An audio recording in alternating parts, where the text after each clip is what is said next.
ഓം വിഘ്നേശ്വരായ നമഃ. ഓം ശ്രീനാരായണ പരമഗുരുവേ നമഃ. എല്ലാവർക്കും MFC വ്ലോഗിലേക്ക് സ്വാഗതം. ശ്രീനാരായണ ഗുരു എഴുതിയ പഞ്ചശുദ്ധികളെക്കുറിച്ചാണ് ഇവിടെ പറയാൻ പോകുന്നത്. പഞ്ച എന്ന വാക്കിനർത്ഥം 5 എന്നാണ്. 5 വിധത്തിലുള്ള ശുദ്ധികളാണ്. വാക്ശുദ്ധി, മനഃശുദ്ധി, ഇന്ദ്രിയശുദ്ധി, ശരീരശുദ്ധി, ഗ്രഹശുദ്ധി.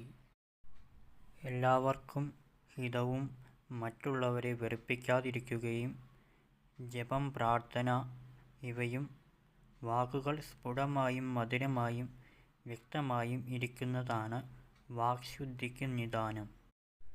സ്നേഹം, ദയ, മൃദുലത, ധൈര്യം, ലജ്ജ, ധ്യാനം, ക്രൂരതയില്ലായ്മ, കോപമില്ലായ്മ ഇവയാകുന്നു മനഃശുദ്ധി.